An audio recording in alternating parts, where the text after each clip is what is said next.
الحمد لله رب العالمين اللهم صل وسلم وبارك على نبينا محمد وعلى آله وصحبه ومن تبعهم بإحسان إلى يوم الدين وسلم تسليما كثيرا أما بعد.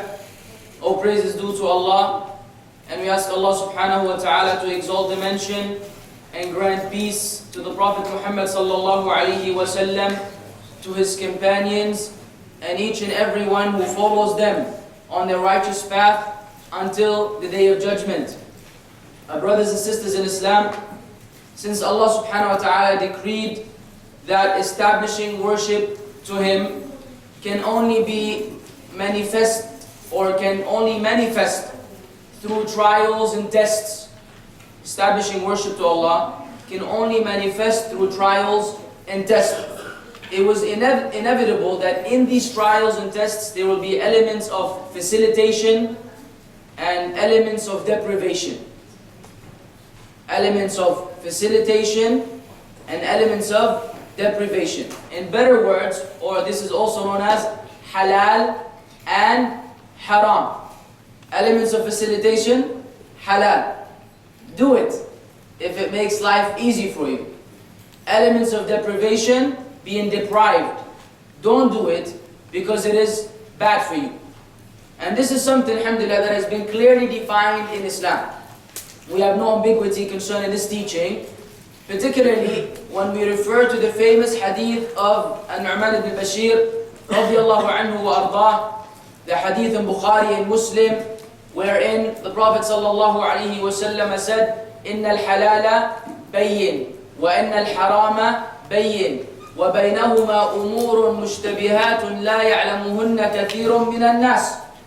فمن اتقى الشبهات فقد استبرأ لدينه وعرضه ومن وقع في الشبهات وقع في الحرام كالراعي يرعى حول الحمى يوشك أن يرتع فيه ألا وإن لكل ملك حمى ألا وإن حمى الله محارمه ألا وإن حمى الله محارمه ألا وإن في الجسد مضغة إذا صلحت صلح الجسد كله وإذا فسدت فسد الجسد كله ألا وهي القلب."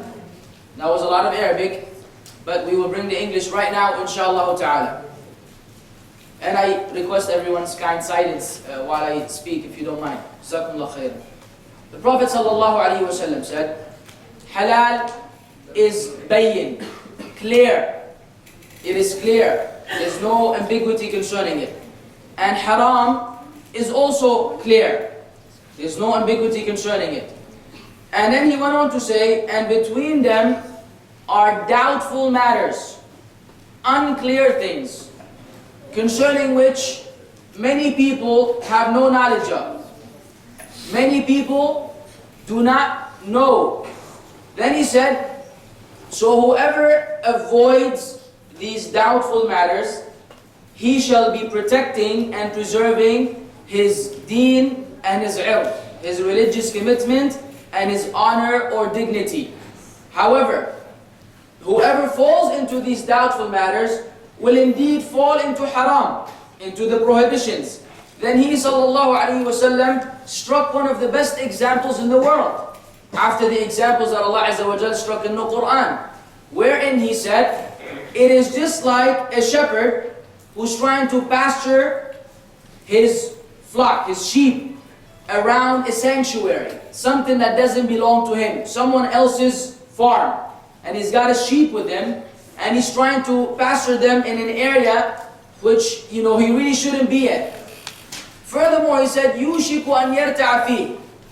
He's just about, it is inevitable that one of these sheep will eventually consume unlawful grass, or whatever food they will be eating. Then he said, alayhi salatu wasalam, verily every king has a sanctuary. And Allah's sanctuary is His prohibitions. Allah's sanctuary is His prohibitions. Then he said, verily in the heart, in the body, there's a piece of flesh. If it is sound, then the whole body will be sound. If it is corrupt, then the whole body will be corrupt. And it is the heart. Wonderful. Now, what do we learn from this hadith? A lot. What can we deal with tonight? Not a lot, due to the time. If you were to refer back to the books of the scholars, and you see the tafsir and the interpretations and the commentary which they have concerning this hadith, you will find that books can be compiled, just deducing benefits and wisdoms from this one hadith. But we will be touching upon the basic aspects of the hadith, so we will leave this evening, inshallah ta'ala, with some understanding of the halal, the haram, and most importantly, as you saw in the flyer, if you saw the flyer or from the title of the lecture, what is between halal and haram? How do we deal with it? That which is doubtful, how do we deal with it? First, al-halalu bayyin. Halal is clear. Alhamdulillah. Predominantly, almost everything we have created is halal. Almost everything in the creation of Allah is halal, with the exception of some things. Even though you may get people who try to, turn it around, and we dealt with this in the misconceptions about Islam, that everything is haram, everything is haram. No, everything is halal. Haram is some minor issues, minor things that are in reality harmful to you as well. So you avoiding them is means of gaining Allah's pleasure and protecting your physical being, or spiritual being, or mental being, or whatever. It is ultimately good for us. So the halal, alhamdulillah, plenty of that. And it is clear. There are no questions concerning that. You want to eat beef? Go ahead. You like chicken?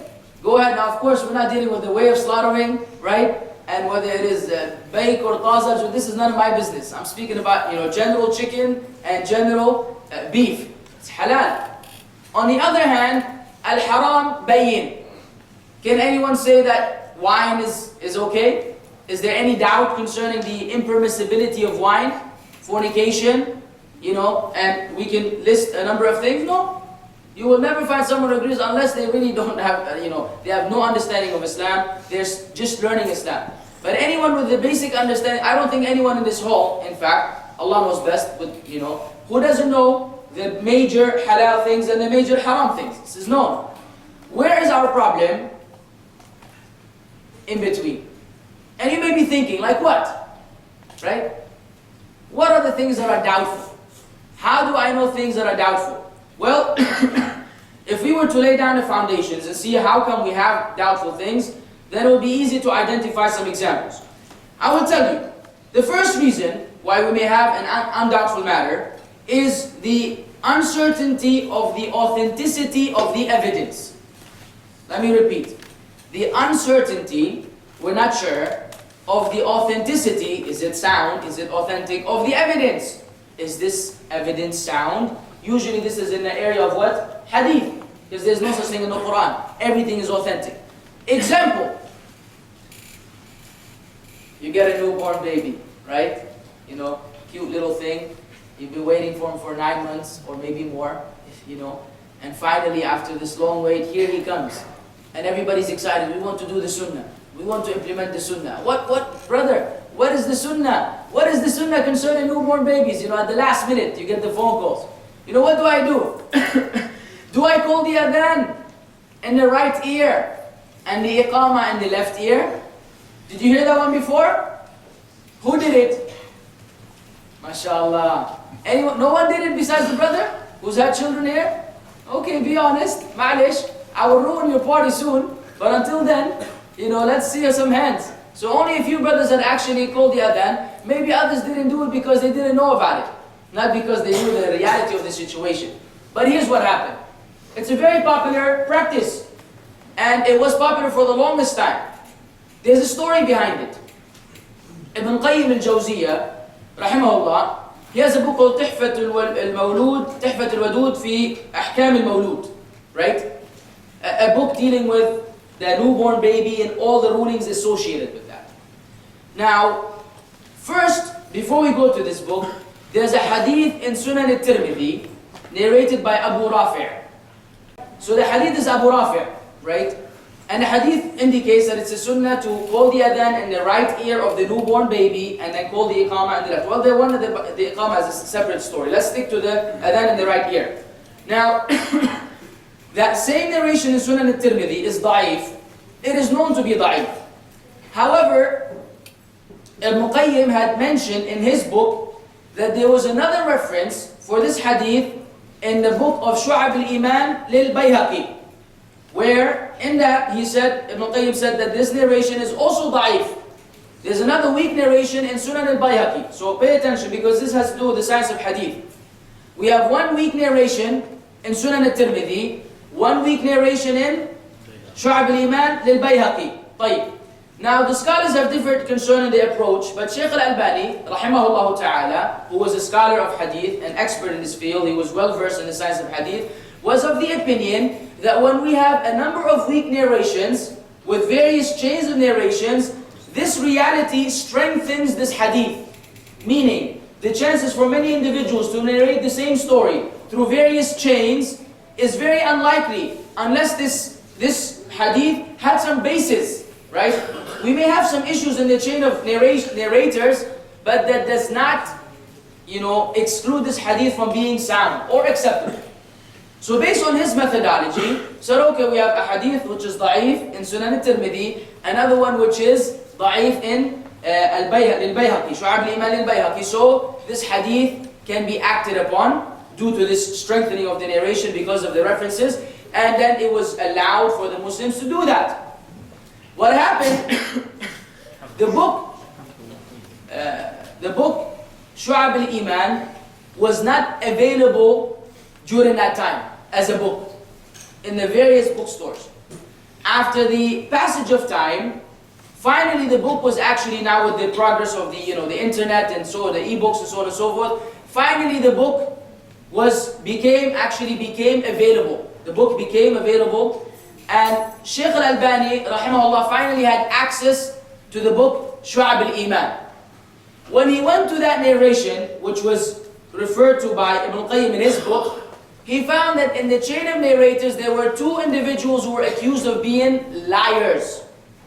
Individuals who were accused by the scholars of Jarh and Ta'deel, that this person, you don't take narrations from him. If you find this X individual in the chain of narrators, this hadith is da'if because of this individual. This is a little complicated, but it may be beneficial at some point in your life, inshallah. The point being, the hadith is da'if, jiddan, very weak. And the methodology of the Shaykh was, you do not strengthen a weak narration with a very weak narration.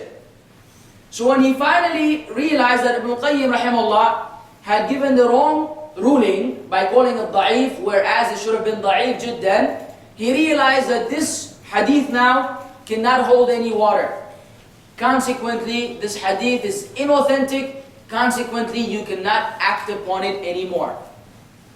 No more calling the adhan in the right ear. Now, if you did it, إِنَّمَا الْأَعْمَالُ بِالنِّيَّاتِ.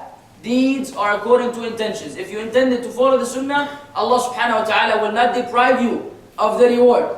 However, now that you know, and if you don't have any knowledge of hadith, you cannot oppose the shaykh unless you have knowledge of hadith, so you may oppose this methodology, then we can no longer act upon this issue. So this hadith, this ruling, or this aspect of Islam becomes doubtful, because we are not sure of the authenticity. We have uncertainty concerning the authenticity of the evidence which we are using. So it was doubtful, now it is clear for those who follow that methodology. The second example is the applicability of the evidence for a given case. Does this hadith apply? Example. This is my favorite. Many of you have heard this too many times, but I have to do it in a lecture. I've done it in a lecture before. Smoking.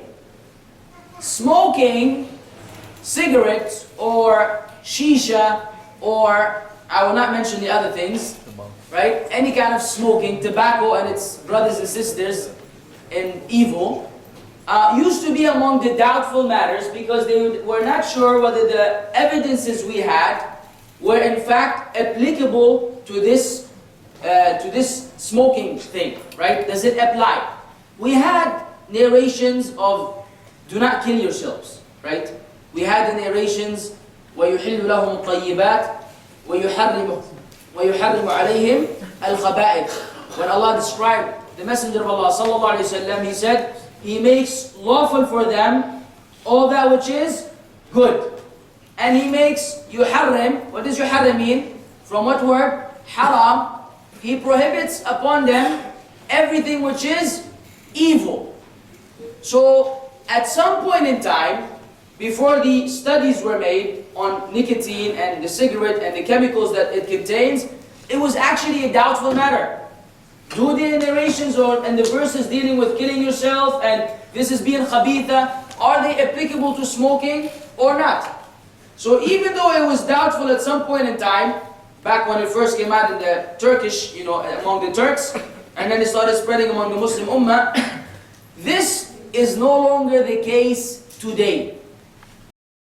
Smoking has been taken out from the level or from the column of doubtful things into the column of what?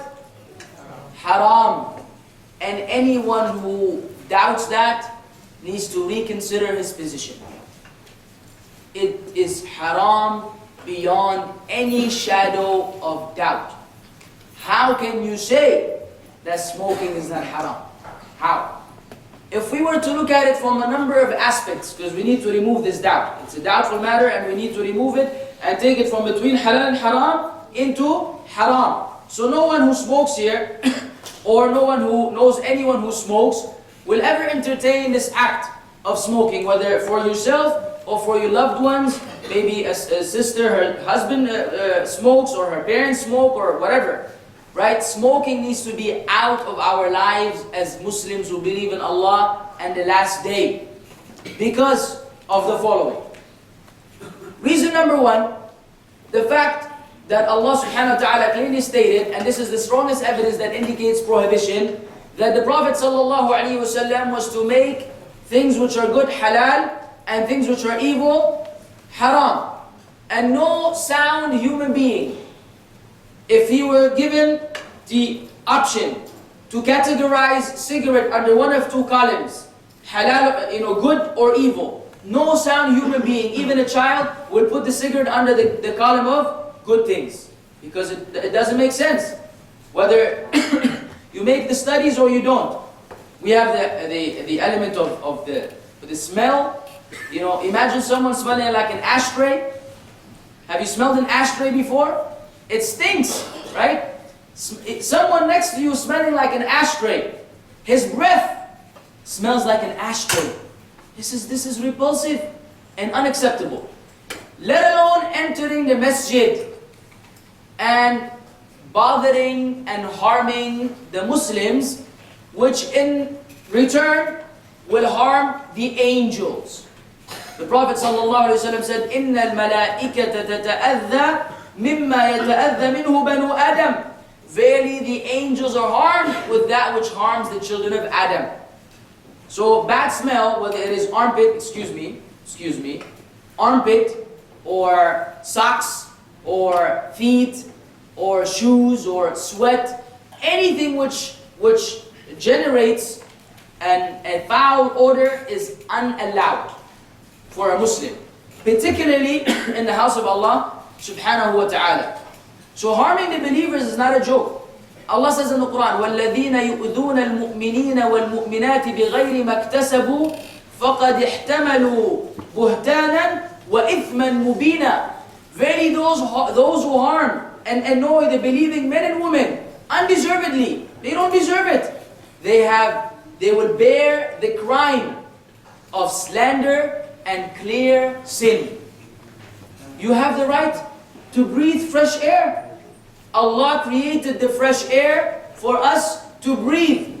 For someone to contaminate this air with this pollution, this is a form of air pollution, and make it in such a way where you are forced to smoke with a smoker through secondhand smoking is a calamity. The smoker is in fact making everyone around him smoke along with him without them wishing to do so. You don't want to smoke. So how would you understand this then if they were to go into a restaurant where there's meat and various kinds of foods and this person is just smoking as if he's living alone on this earth and the smoke travels in air it winds up going into the food, going into the bread, going into everything. And when you go buy a hamburger, you bought a smoking hamburger. It has been smoked up with smoke, with the various people who had been smoking, let alone the manager of the place who's there all the time smoking, or the employees. This is big haram. Is this doubtful to anyone? SubhanAllah. Killing yourself. Is it allowed for any Muslim to kill himself? Do we commit suicide? Do we get sick of life, say, khalas, I can't deal with it anymore, I'm out? You know, put the rope, hang the rope in, in the house and hang yourself? No. Prophet ﷺ said, whoever does this, he will continue to kill himself on the day of judgment, in Jahannam, forever. That's the threat. Somebody shoots himself, he'll be shooting himself over and over and over again.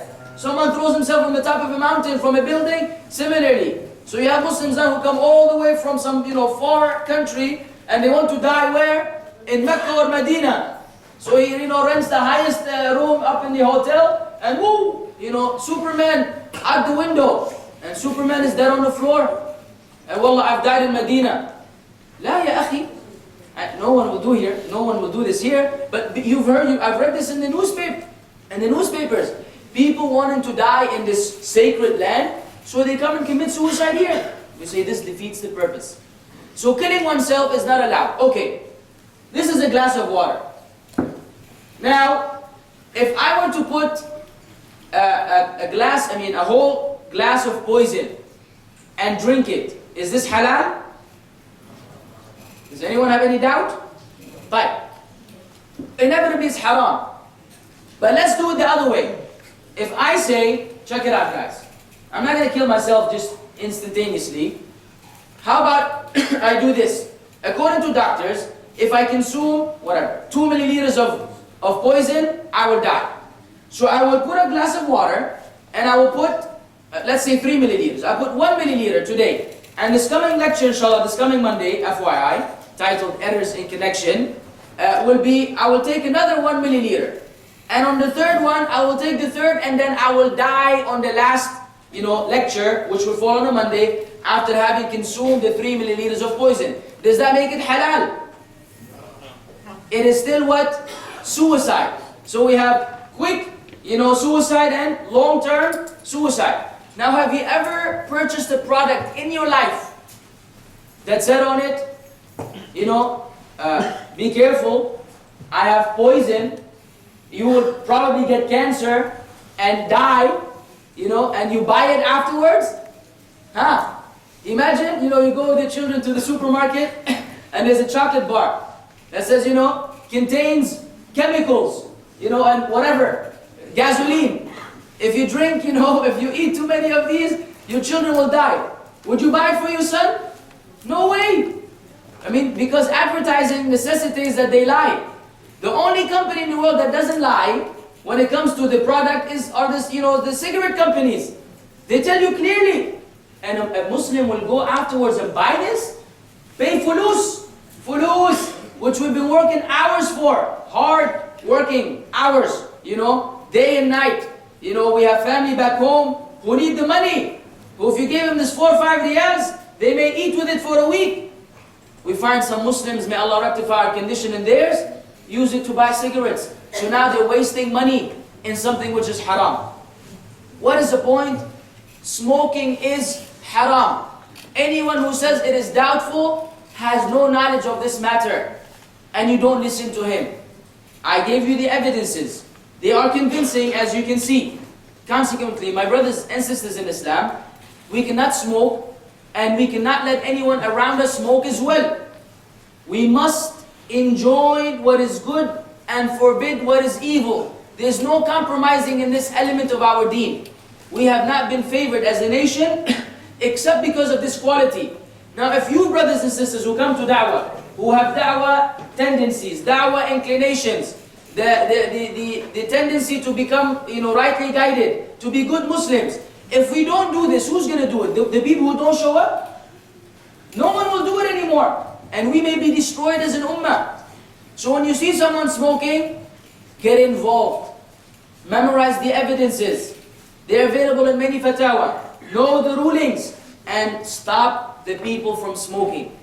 explain it in a nice way, be gentle, be kind, use your personal approach in da'wah. However, we cannot afford to leave people around us smoking. It is shocking to see two brothers sitting next to each other, one who seems to be practicing, another one who's, whatever, and the other one is smoking next to him and the brothers just sitting there conversating with him. I mean, in reality, you shouldn't allow this. Say, Akhi, subhanAllah, no respect for me? You have no respect for me? I'm sitting here having a conversation with you. You smoking in my face? Puffing smoke in my face? No, put out the cigarette. I mean, this is your right.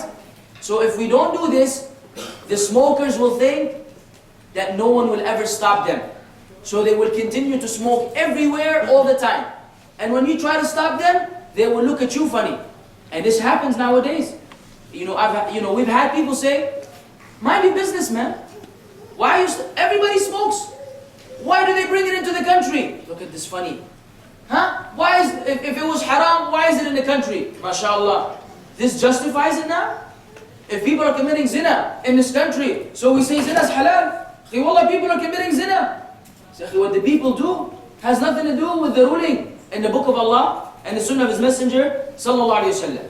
So then, concerning this particular point, smoking used to be doubtful, now it is not. It is haram.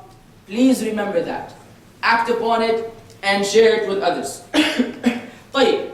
Let us look briefly at the reasons why we have this doubtful matters, or why do people wind up falling into doubtful matters. First of which is lack of knowledge. Due to lack of knowledge, we have in fact fell into many doubtful matters. Some of them which constitute being innovations. This will be dealt with in the second point. But the first point, I want to give you an example so we'll have some clarity.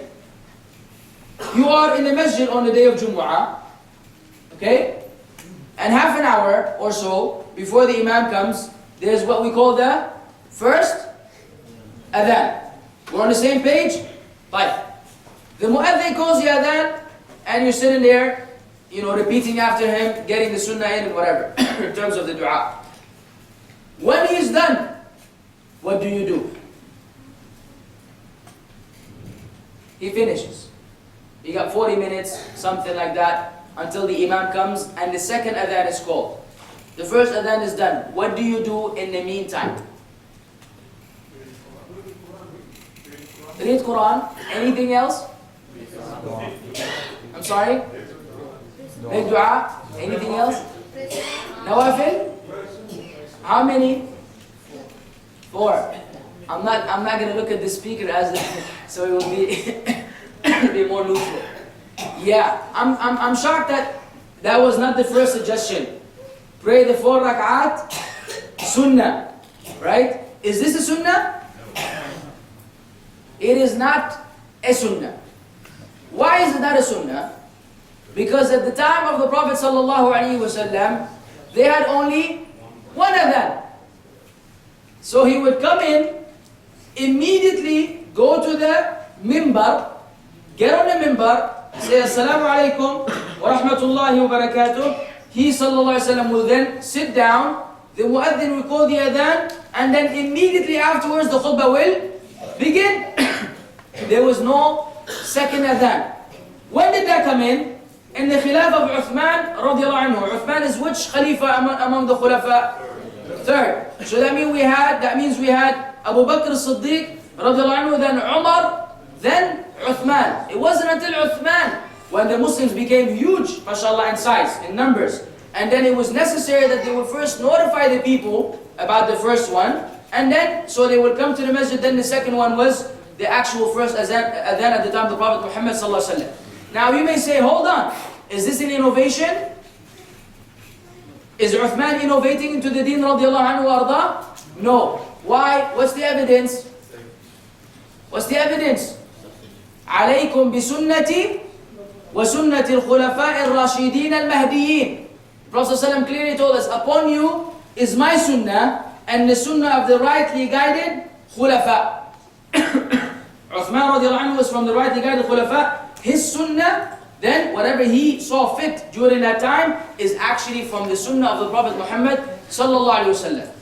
Unless it opposed something that he alayhi wasallam did. then yes, the Sahaba may be on a position other than that of Prophet ﷺ because the information was not conveyed to them or for whatever other reason. So then, the reality is, my brothers and sisters in Islam, and this is strictly for the brothers, there's no sunnah before or after the first adhan on the day of Jumu'ah. What the Sahaba used to do, they would go early to the masjid, unlike us today. Today, if you go to any masjid, with no exception, usually around the time the imam is there are only a few rows. The vast majority of people enter with him or after him. What really after him? Then suddenly the masjid becomes full. Why? We have become lazy. Lazy on a Friday. Like the disbelievers. Friday, they wait for Friday because Friday is there, the night where they party, right? So Friday, is the day of entertainment. We have Friday as a day, not for holiday. Many people think it's holiday. Allah said in the end of Surah Al-Jumu'ah, after you're done with the salah, فَانْتَشِرُوا, then we'll go around earth and seek provision from Allah and remember Allah abundantly. There's no harm in doing business on a Friday. But we have become what? Lazy. So one of us will go to bed, Thursday night at, 3 in the morning. Then he would, if he wakes up for Fajr, alhamdulillah. If he does wake up for Fajr, he will go back to sleep after Fajr to wake up at what? 12:15. Running around, trying to shower, put on a clothes, and this is the situation. But this is not befitting. And this is a whole other lecture, inshallah, at its right time. So then, the sunnah here is that there's no sunnah. The Sahaba would come early and they would pray nawafil mutlaqa. What does that mean? General voluntary prayers. He will come pray 2, 4, 6, 8, 10, as long as he wants. For 2 hours he's praying. Nafila. He's not praying with the intention of praying the sunnah before dhuhr as on Saturday, Sunday, Monday, Tuesday, Wednesday, Thursday. This is not the intention, right? So, when we actually do that, we have fallen into a doubtful matter because some of the ulama are of that opinion. But it's because of the fact that we are lacking knowledge of this reality. There's no evidence that the Prophet ﷺ ever prayed anything at home before Jumu'ah, nor did the Sahaba do that. So then this is one example of why we fall into doubtful matters because of what? Lack of knowledge. Lack of fiqh. Lack of fiqh, what does that mean? Fiqh means understanding or the practical implementation of the Qur'an and the Sunnah in our daily lives. This is what fiqh means. You hear the translation jurisprudence and you may say this is more complicated than the word fiqh. I was having a hard time understanding fiqh in Arabic, now this English word is even worse. And it means the implications and the implementation of the Qur'an and the Sunnah in our daily lives. Understanding the intent behind the Qur'an and the Sunnah. Because of this element, my brothers and sisters in Islam, in fact, almost all of the innovations, with the exception of some, are due to this misunderstanding. People don't understand the objective of the deen. For example, celebrating the various birthdays, or festivals, or things of this nature. You get people with the rational, birthday. Say, brother, you said that celebrating birthday is an innovation. Say, yes.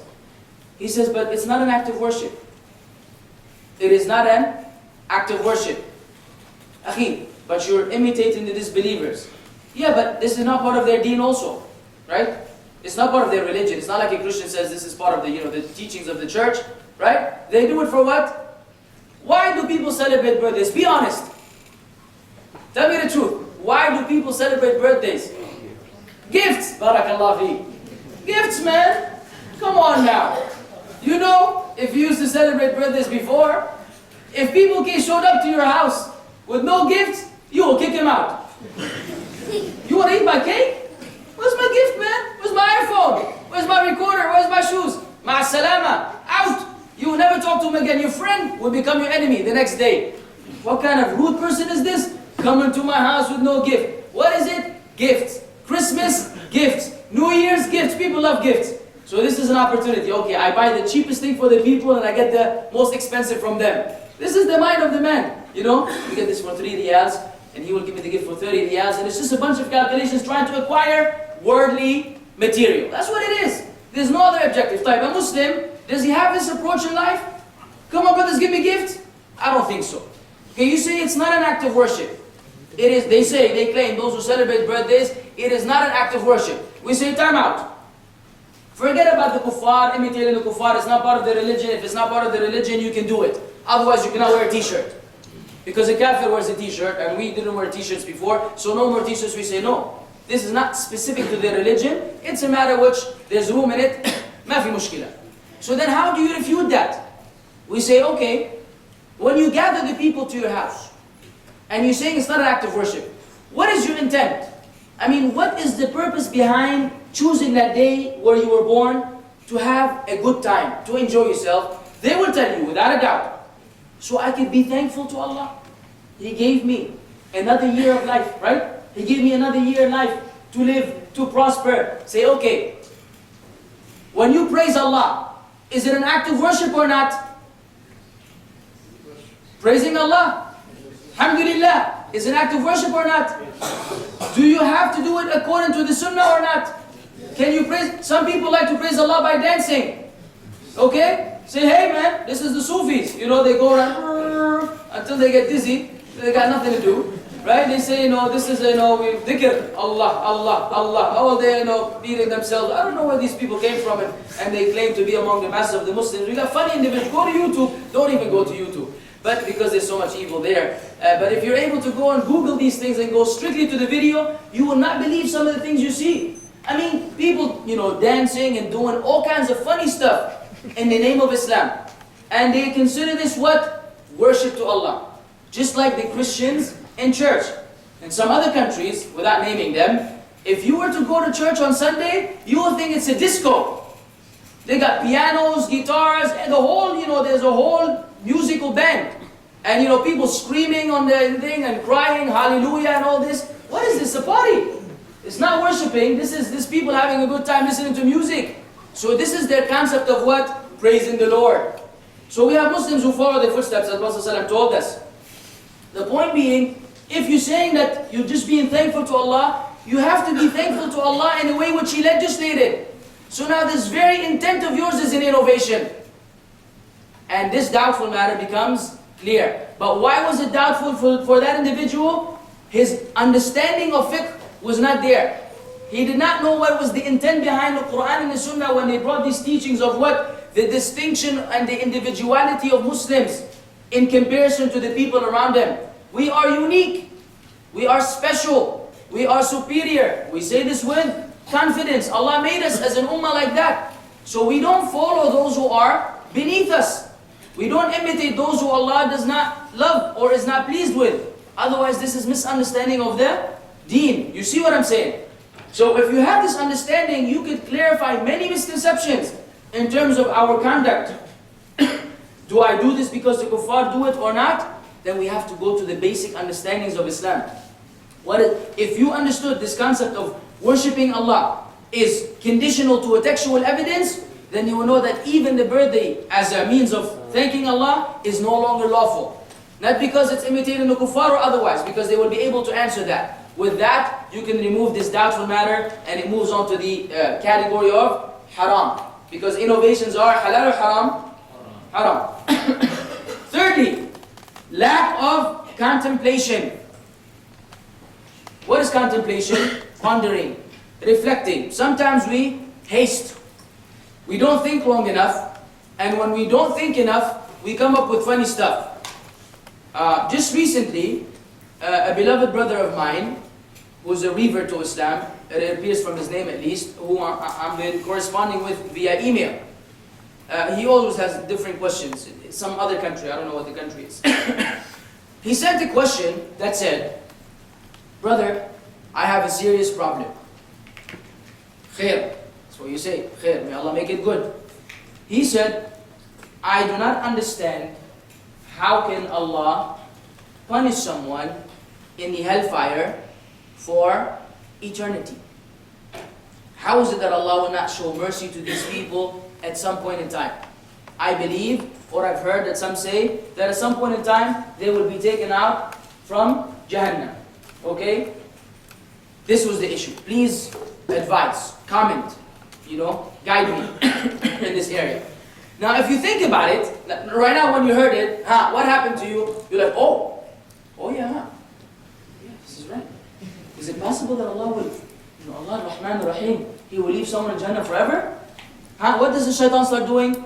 Try to whisper nonsense. So it becomes doubtful, even though this is from the Aqeedah of Ahl Sunnah wal Jama'ah. Khalidina fiha. They shall abide therein eternally. Okay, there's no doubt. I'm not going to give you a lecture about the belief of Ahl Sunnah wal Jama'ah. The belief of Ahl Sunnah wal Jama'ah is people who enter Jahannam among the kuffar shall never go out.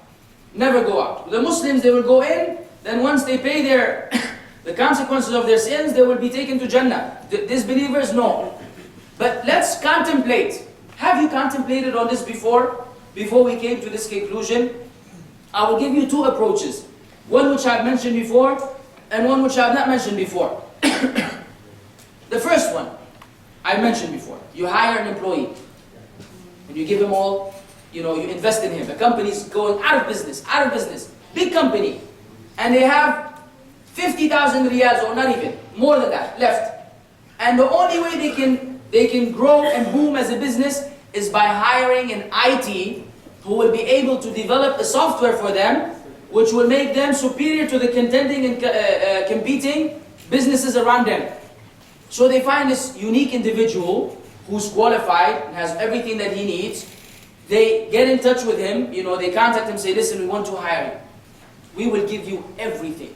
We will spend the last halala we have in you, so you may develop the software. Please, this business is expensive, multi-million business is going out of business. We need your help. We will give you a castle. You will have 6 cars. As soon as you land, we'll get you married to the most beautiful woman in our city. Marriage, hypothetically speaking. Right? It doesn't happen in real life. You name it. You want clothes, we will give you.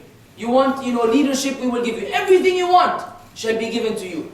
Please, just develop this software. For the purpose of what? Enhancing and saving this business from destruction. And indeed, this deal materializes. They get the man, he comes over from overseas to the kingdom or whatever, and they give him all the tools and the machines and the PC, everything is state of the art, high tech.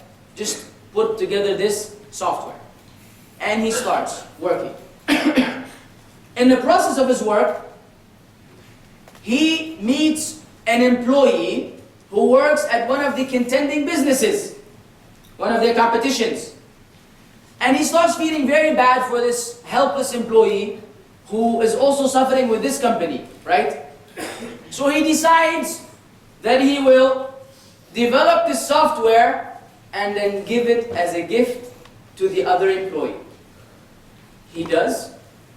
He develops it. He says, this is a gift for you and your business to grow and boom. Thank you very much. The next day, the other business is making, millions of riyals, and our friend's, company is asking about their software. Hey, today was the deadline. Where's the software? Oh, the software, yeah, I finished it, but I gave it to my friend who works for this business across the street. What will they do to him? Celebration? Let's have a party. Oh, great news, man. Thanks. What will they do to him? Now, of course, if the manager had a shotgun, it would be right then and there, right? Somebody will shoot him. But worst case scenario, if they didn't shoot him because they don't want to go to jail, this person will be persecuted in the worst ways possible. They will try to damage him, damage his family, destroy his career, destroy his life. And if they were able to keep him in prison until he dies, they will not give him any mercy. They will say, he deserves it. Why? You've utilized our bounties and you had given them, you served someone else. If this is the case with a human being, company, and some fulus, then what about the condition of the son of Adam with his Lord? Allah created him, gave him life, sustenance. In fact, every breath that this person breathed was by the will of Allah. He has no control of it. He made sure his mother loved him enough to nurse him and be patient with him. Otherwise, all infants will be thrown out the window from the first day. If women had no patience, after a few hours of crying, maybe somebody would open the window and throw away the baby. I don't need to deal with this anymore. Life was good before this baby came. But what do they have? Patience. He cries and he cries and he defecates and urinates and cries and burps and pukes. All nasty stuff. Right? The children are the nastiest things in the world, even though they're cute. But women have no problem with that. That's her baby. She loves him. Why? Allah instilled that in the mother. If the mother didn't have this quality, we men stay aside, then it will be a problem for the children. Who made this the way it is? Allah. Then He gave him a mind. He gave him understanding. He gave him clothing and food, sustenance. Then He gave him a messenger whom He sent with a message, with a detailed explanation of the purpose of life. Where are you going? How do you get there? What you need to do? What you need to avoid? A mind, an intellect, a natural disposition. Everything was given from who? From Allah. Then the son of Adam wants to consume all of that and go worship Jesus and the saints and the sun and the moon and himself and other people and the cows and so on and so forth. What is this? What will you do to these people? They deserve the punishment. Think about it. They are taking everything and there's no excuse. Brothers and sisters, there's not even a single human being, unless those who were born crazy, insane. These are not held accountable in Islam. Any sane individual, there's no way that in their natural understanding, in their natural disposition, they know that they should worship Allah. They know that in the depth. But they leave it aside. They ignore it deliberately. Don't have any misconceptions about that. So when they continue to ignore Allah all their lives, what do they expect from Allah in their life to come? Punishment. Example number one. Example number two. I came late today, 3 minutes, forgive me for that. I'm still unhappy about that, but again I blame the masjid which took longer to call the iqamah, longer to finish the salah, alhamdulillah. Imagine somebody was playing a prank on me, okay? Before I came in here, someone put poison for me with the water, trying to play games with me, for whatever reason. I come in here, say, I'm sorry I'm late, huh? Now everybody here, brother, stop! Huh? There's poison in there. What am I supposed to do? Imagine all of you, without an exception, those whom I know personally and those who I don't, Muslims whom I'm supposed to trust, they tell me, brother, and you have a serious face, you're not playing. Wallahi, there's poison in here. What am I supposed to do? Stop. Imagine if I said, mind your business, you fools, excuse me, and I drank, and I died. What will you feel? He deserves it. And I wish he would come back to life again and die again. What a fool. You are the fool. Why? This is a natural feeling. Akhi, what are you? Everybody's lying to you? You ignore everyone? You belittle everyone? This is, no, you cannot deny this, huh? You cannot deny this. Your feeling will be, you deserve it, man. We told you, no heed, no attention. Why? Because someone who ignores with arrogance, he deserves punishment. He deserves what he gets. This is the condition of the kafir. He's told, he's warned, be careful, there's Jahannam. Don't worry about it. Mind your business. I know what I'm doing. I know what I believe. This is the same. The other one is worse than this one. The other one is worse than this one. Because this is a matter of the dunya. The other one is a matter of faith, which Allah had instilled in the children of Adam. We were born believers. Right or wrong? We were born upon the fitrah. So if you were to contemplate, it will no longer be very shocking to you that disbelievers will be burning eternally, because really they deserve it. So then, we come across doubtful things because of what? Lack of contemplation or pondering. The last is ill intentions. People, a'udhu billah, they see the element of fearing Allah in the lives of some of the Muslims is actually missing. It's missing. So you find that we know that this is doubtful, but because of our ill intentions, our wicked, intents, we wind up ignoring the fact that we know it is doubtful, and we deliberately engage and partake in this particular thing. Knowing that the Prophet ﷺ said that whoever falls into the doubtful things will wind up falling into haram. The nature of the son of Adam. Once you start playing with the doubtful things, your soul, your nafs, will start calling you into that which is impermissible. So we will eventually fall into the impermissible and we will be destroyed. So when we have ill intentions, we will know that something is doubtful, but we will not care. And you come across this every day. People that tell you, I know, but when you look into the affairs, we will find that we are not implementing the knowledge which we have. We know that I know I'm not supposed to do this, but I can't stop doing it. So this was the last, and I will give you no example concerning that.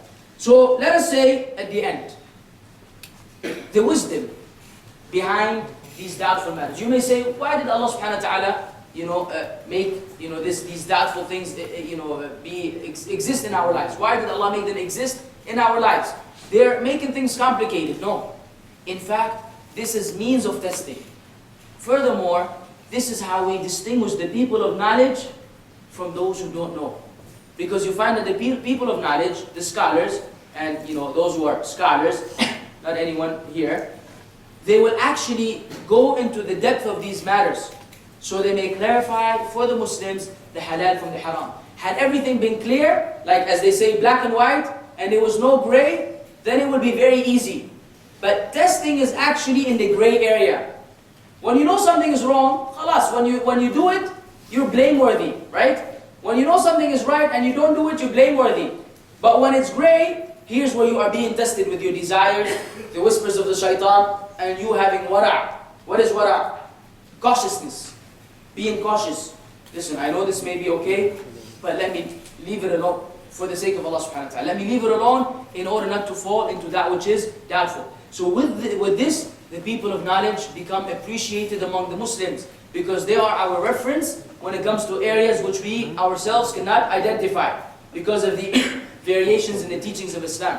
So this is from the wisdom of Allah subhanahu wa ta'ala, because the most honorable status is the people of knowledge, is that of the people of knowledge. يَرْفَعِ اللَّهُ الَّذِينَ آمَنُوا مِنْكُمْ وَالَّذِينَ أُوتُوا الْعِلْمَ دَرَجَاتٍ.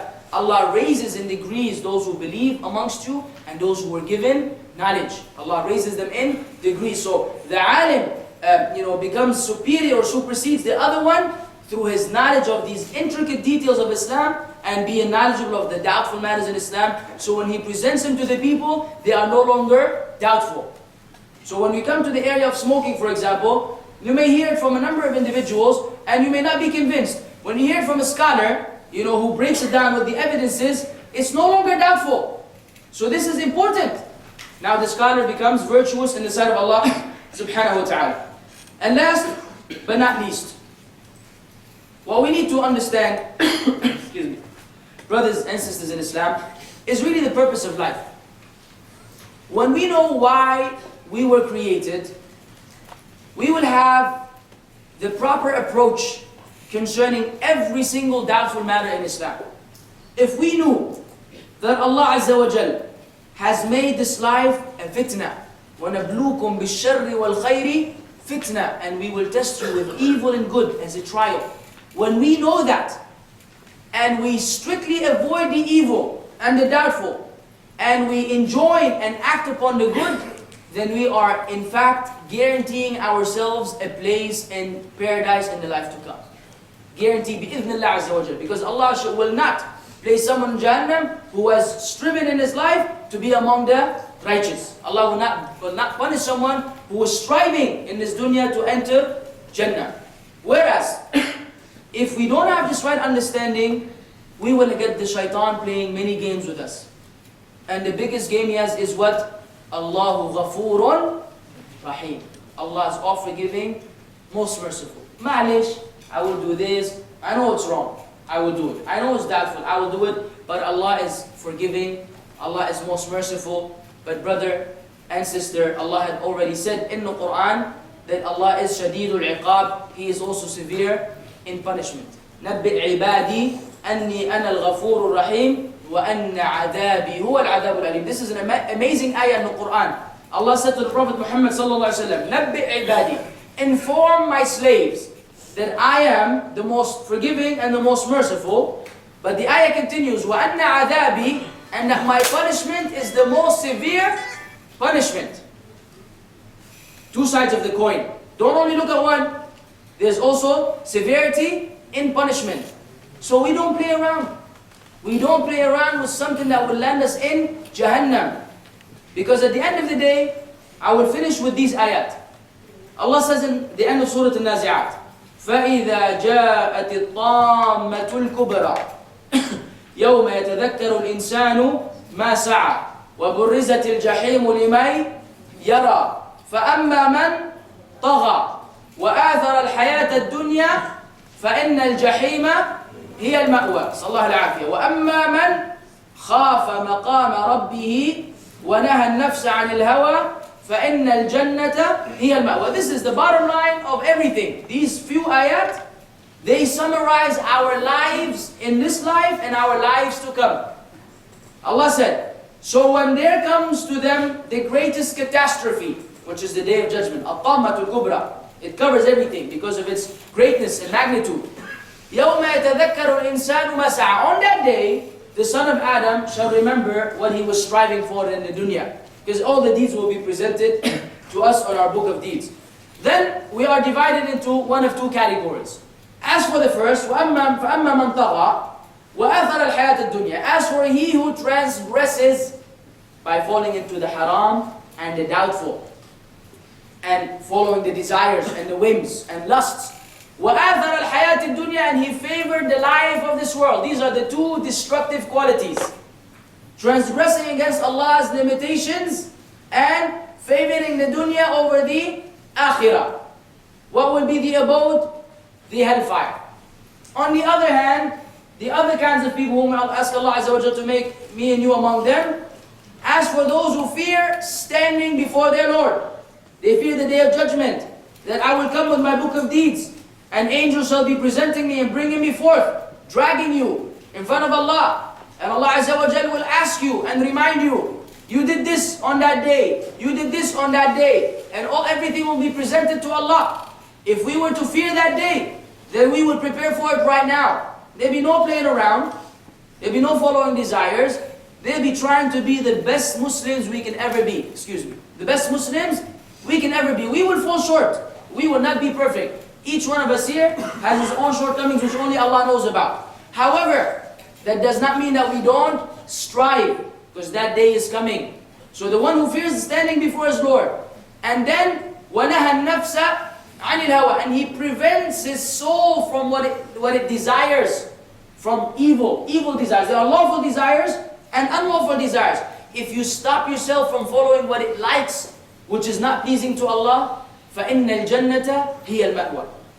This is the reality. I mean, it's unbelievable how clear Allah has made the message, how clear the teachings are.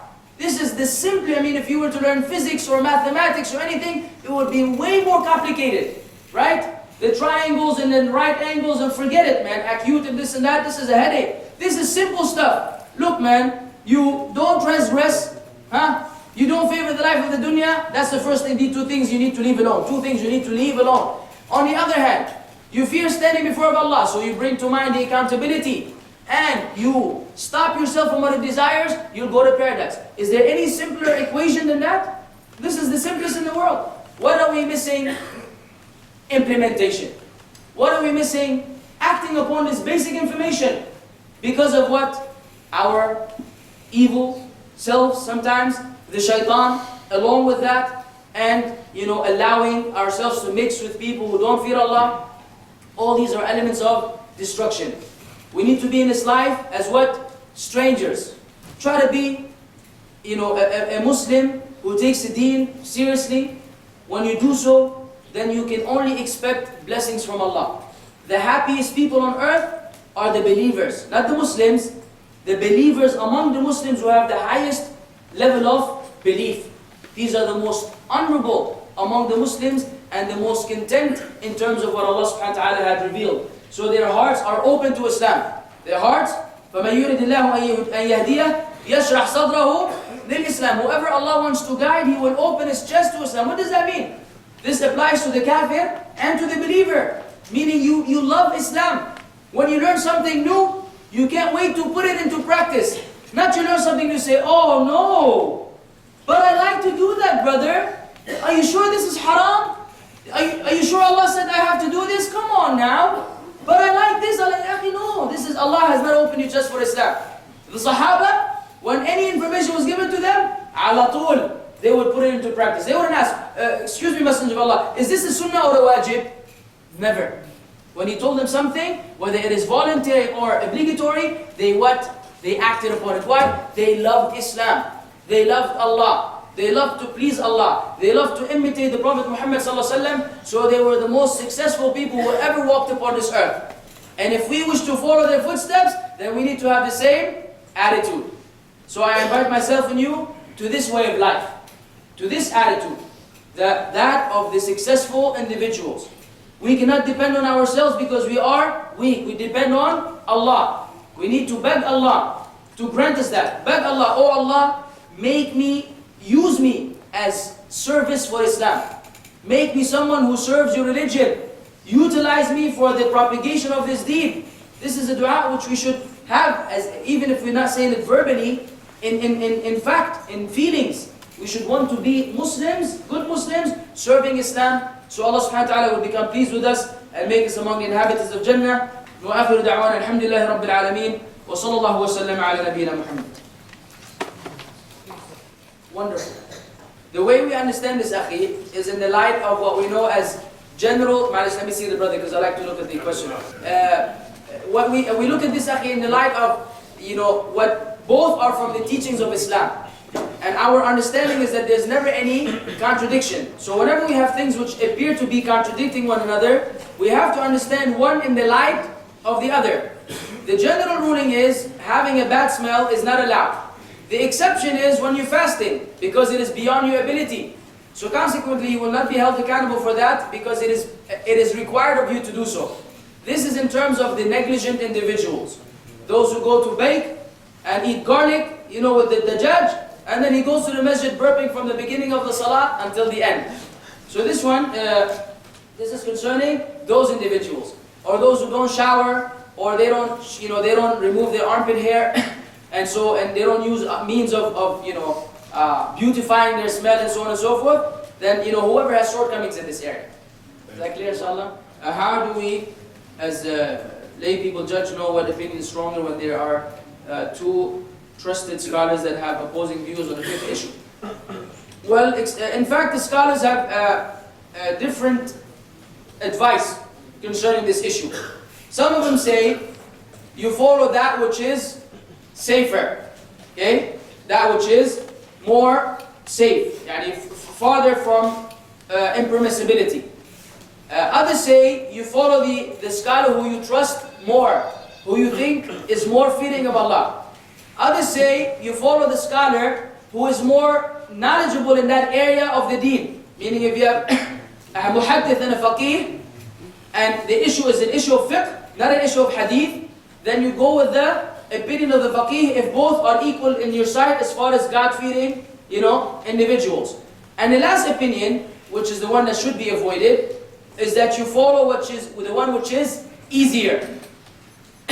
Because this opens the door for falling into very many and doubtful things.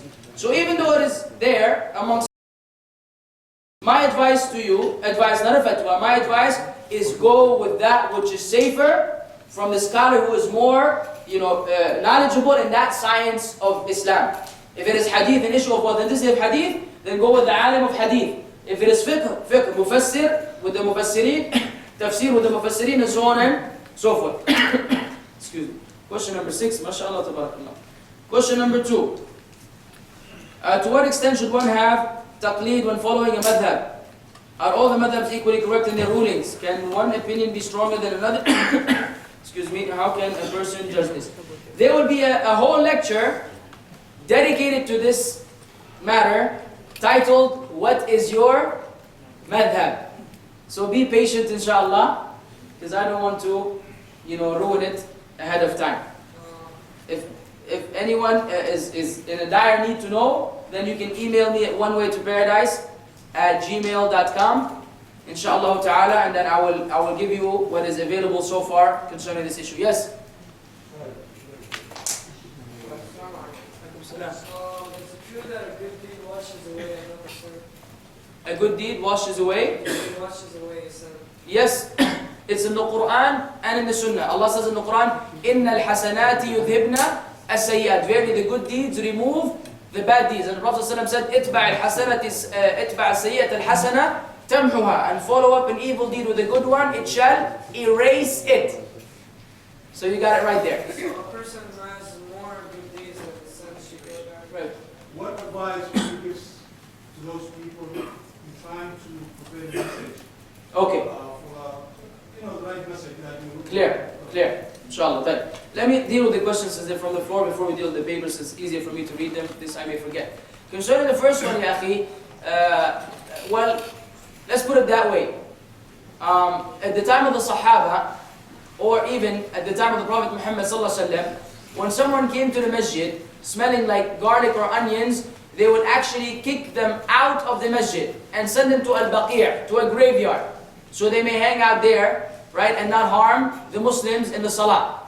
Now today, this may not be very much applicable, because if you were to try to take someone out of the masjid, you'd be taken out of the country.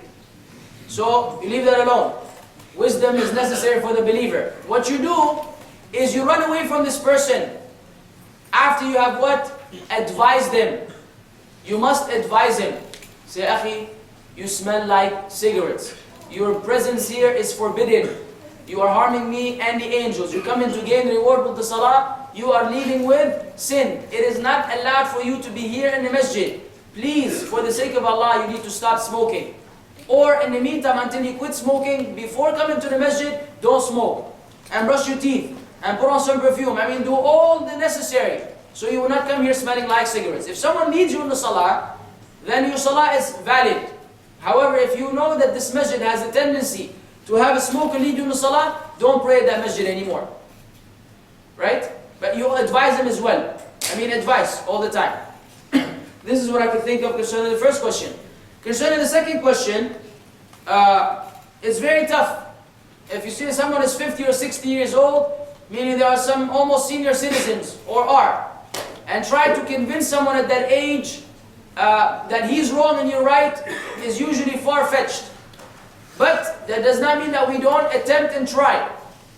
You need usually to bring someone who is older, closer to them in age, who knows Islam, so he may explain this misunderstanding. And you try to tell them that this statement of theirs is equal to that of the mushrikeen. إِنَّا وَجَدْنَا آبَاءَنَا عَلَى أُمَّةٍ وَإِنَّا عَلَى آثَارِهِمْ مُهْتَدُونَ. The mushrikeen, when they were called to Islam and to the Tawheed, they said, verily we find our forefathers following the religion, and we will be following their footsteps. Say, this is imitating the disbelievers. A Muslim goes with the truth wherever it may take him. And we don't favor the opinion of anyone over the ruling of the Prophet Muhammad sallallahu alaihi wasallam. Anyways, that requires a lecture, akhi. And inshallah, we will deal with that in some of the coming lectures, bi'idhnillahi azza wa jal. Question 3. There are so many various groups in Islam. How do we know which one is correct? Allah al-Musta'an. When most claim they are from the Qur'an and Sunnah. When the Prophet ﷺ drew a line in the ground with branches going out of each, does this hadith mean there's one group that is upon the truth only? Yes, that's what it means. There's one group, however, that one group is not a particular number of individuals who are present in one location in some place down the street, who call themselves, and so it is them and only them. That is not the case. A group includes the Prophet ﷺ, the Sahaba, the Tabi'een, and all those who follow their footsteps until the Day of Judgment. All these are part of the group. And this group is the group of Ahl Sunnah. Why? Because they follow the Sunnah. Any further naming is questionable, at least to say. Even if some endorse it and some don't, there's a huge debate concerning that. The least to say, it is questionable to have another name concerning Ahl Sunnah wal Jama'ah, those who follow the way of the Prophet ﷺ, the Sahaba and the Tabi'een. So this group is not some individuals who have a website, have a masjid, and khalas. These are the brothers and everybody else is deviant. Not that. They could be scattered around all over the Muslim world and outside the Muslim world. Anyone who follows the Qur'an and the Sunnah according to the understanding of the three virtuous generations, then he is upon the group who will be saved. Right? So I hope inshallah that deals with that. Is there such a thing as good bid'ah? How can we understand this term according to what it was really meant? Many scholars use the term to introduce good acts of worship in the deen. Good acts of worship. Wow. Look at this statement.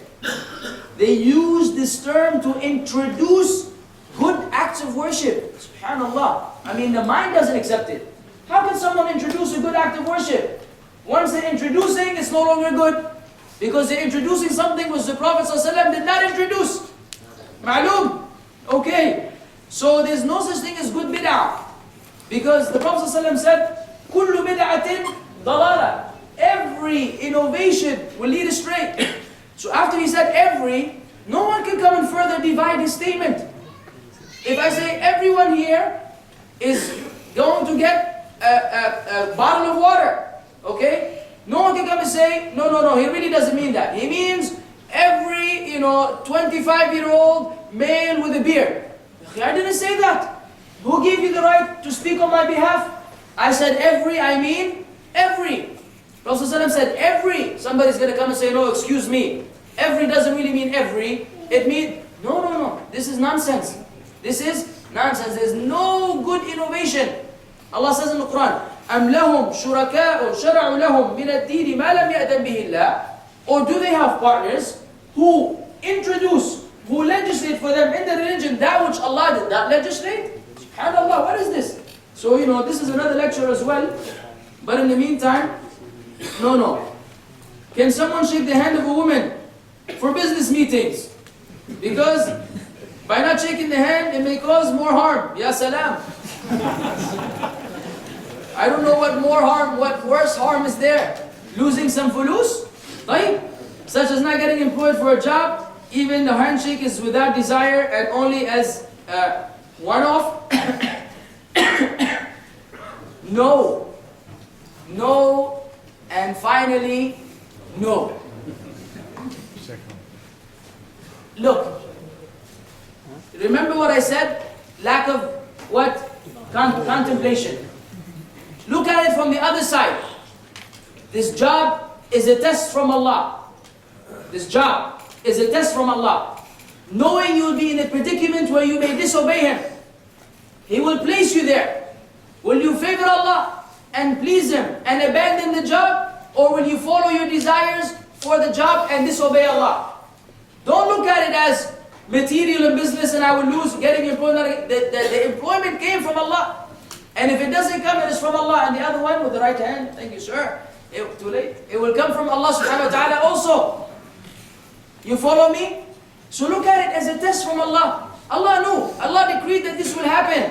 So this is the moment of truth. You're standing there and the job is on the line. I will get it or get rejected. But it is on the expense of what? Compromising what? My religious commitment as a man. Prophet ﷺ had said it is better for a man to have an iron stick go into his head before he puts his hand on a woman which is not lawful to him. Not shake hands. Shake, it requires grabbing, right? Touching, putting your finger. It is better for you to have some metal go in your head before you do so. So then, this is a moment of truth. If you are an intelligent person who wants Jannah, you will not do it. And if you don't get the job, you will leave saying, Alhamdulillah, Allah will give me something. I was tested by Allah and I passed the test. You will leave happy that you passed the test which Allah gave you. You will not leave sad, I didn't get the job. Because Allah is the one who controls everything. If He wills, He will give you a better job. So what is it? A test. Secondly, use it for da'wah. Why don't you use it for da'wah? Say, excuse me, I'm not, the word is not coming to me, refraining from shaking your hand as means of insulting you or belittling you. On the other hand, as a Muslim who abides by the teachings of Islam, woman is not, something that is insignificant to us. She's a human being with equal opportunity to go to paradise and so on and so forth. Consequently, she has a right not to be touched by a stranger, and I have an obligation not to touch a strange woman. So I'm only following Islam, which gives you rights which the other people are not giving you, and gives me rights which require me to respect you and give you your rights. And you know what? This is da'wah.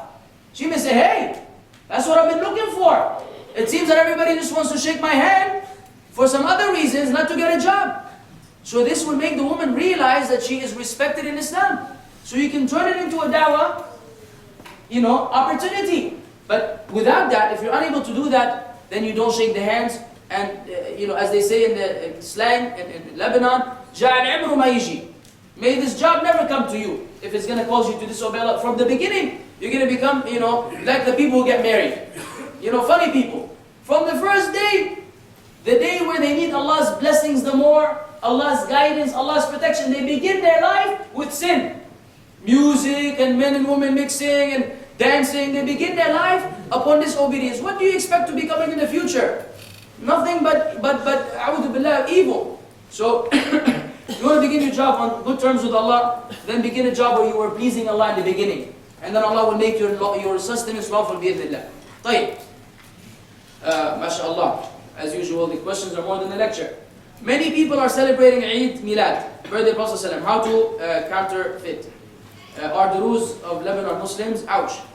Concerning the first, there will be another lecture dedicated strictly to celebrations. Inshallah, you will know it when you read the title. So allow me to postpone this till then.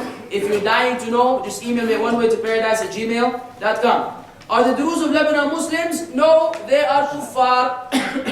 They believe in incarnation, right? Meaning you die and you come back as your, someone else, and then someone else and someone else. They don't believe in, accountability and all the things which we believe in, and consequently they're not among the Muslims. From the evidence, you presented that adhan in the right ear from the newborn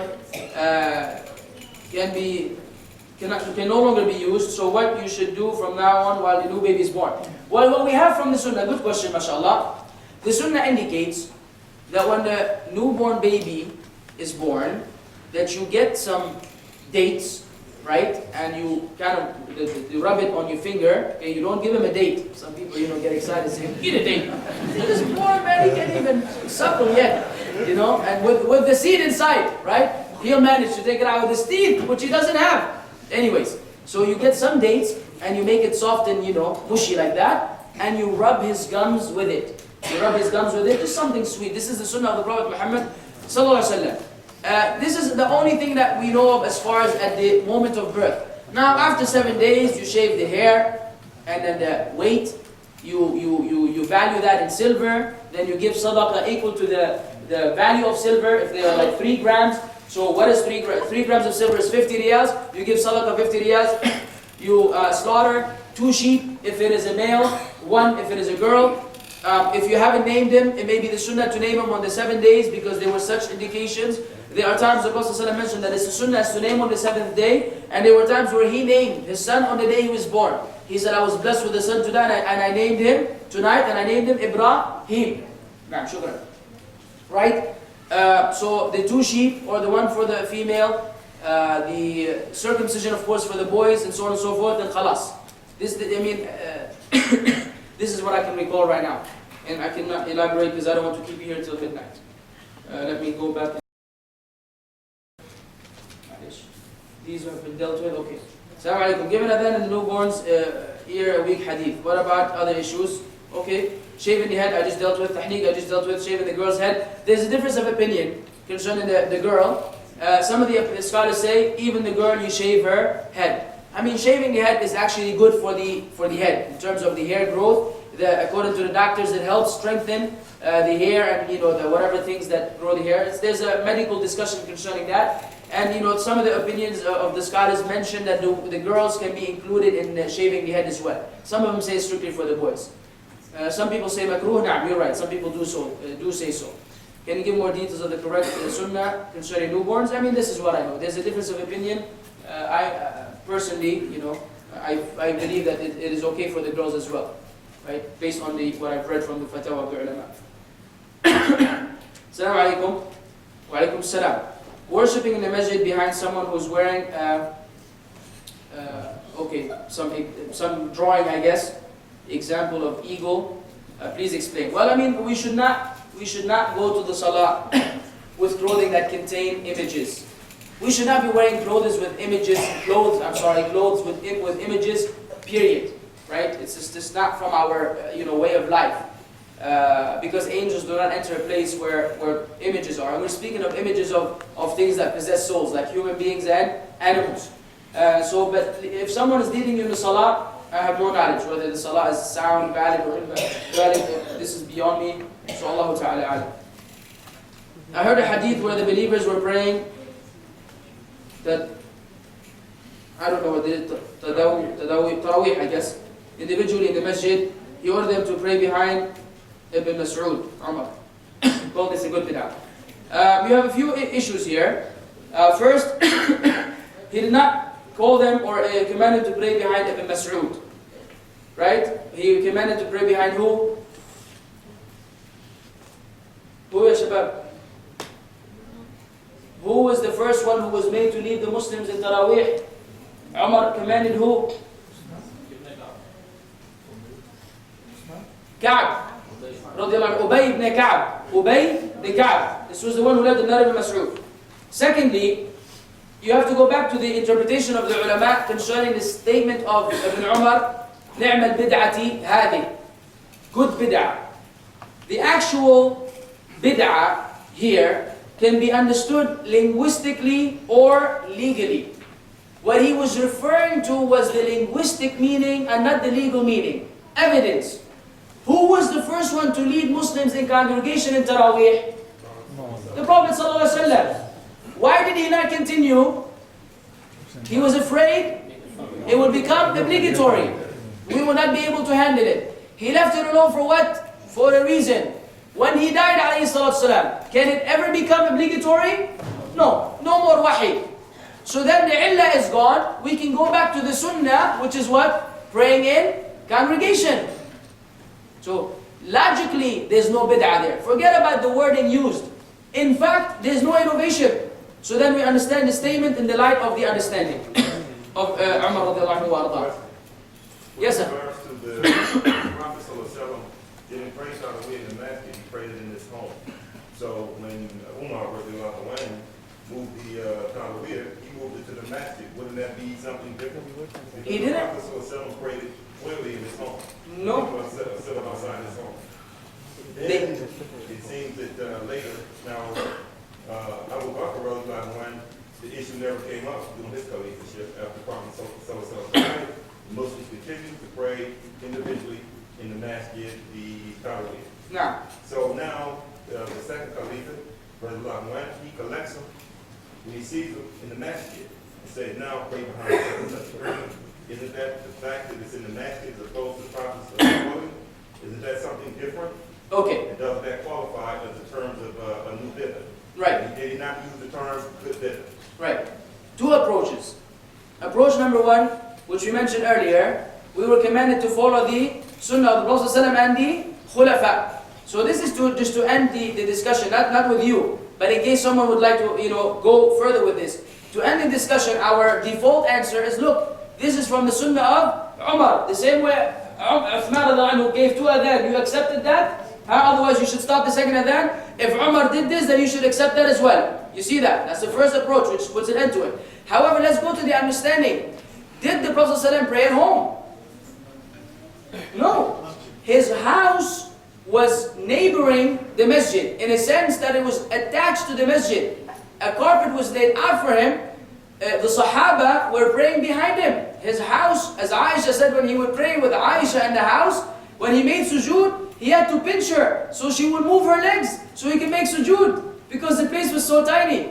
So how was it that the masjid was packed? The hadith mentions that on the third day, the masjid was packed. It could not accommodate people anymore. An indication, akhi, that they prayed in the masjid and not at home.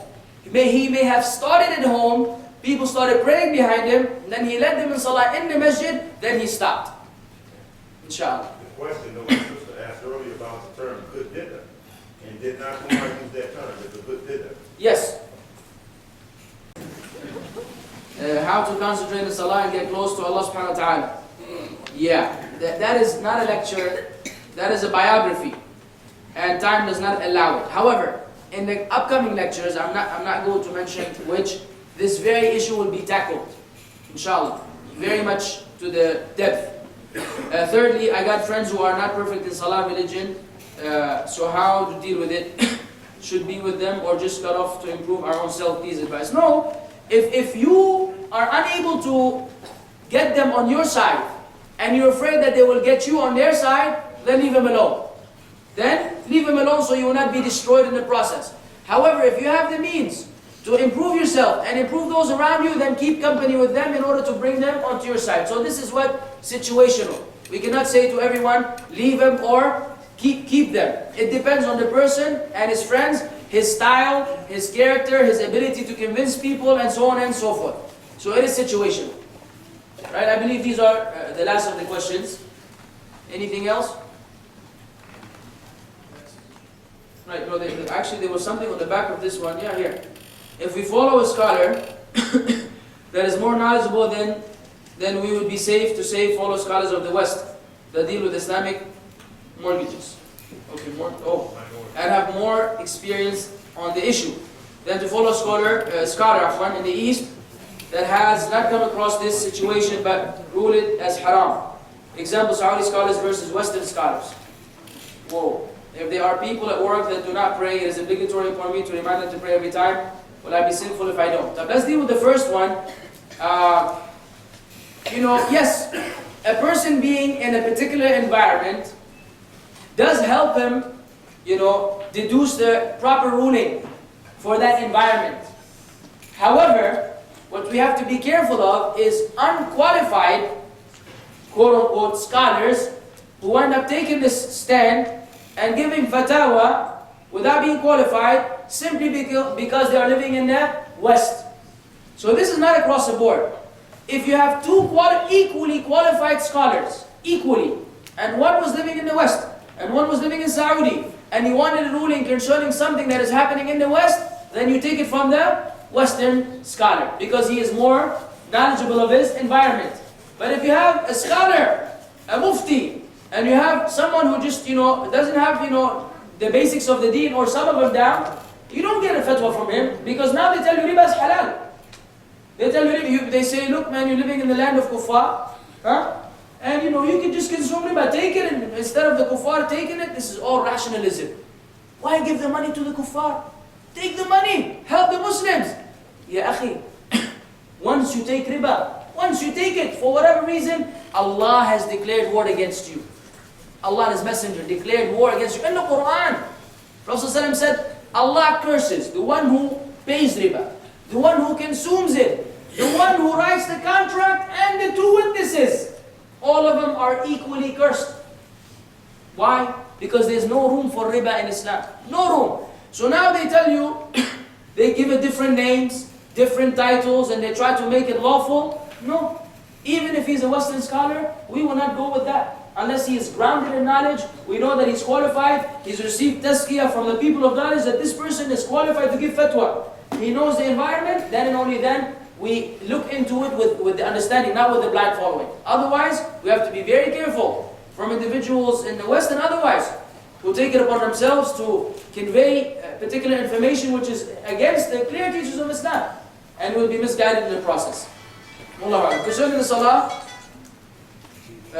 yes, it is obligatory on you to remind people who are not praying. It is obligatory on you to remind people who are not praying in the various ways possible. Inshallah, this will be elaborated upon in the upcoming lecture in the next few weeks, inshallah. And so you will know exactly how you may do so. So I would like to end this lecture now. جزاكم الله خيرا. سبحانك اللهم وبحمدك اشهد ان لا اله الا انت استغفرك واتوب اليك.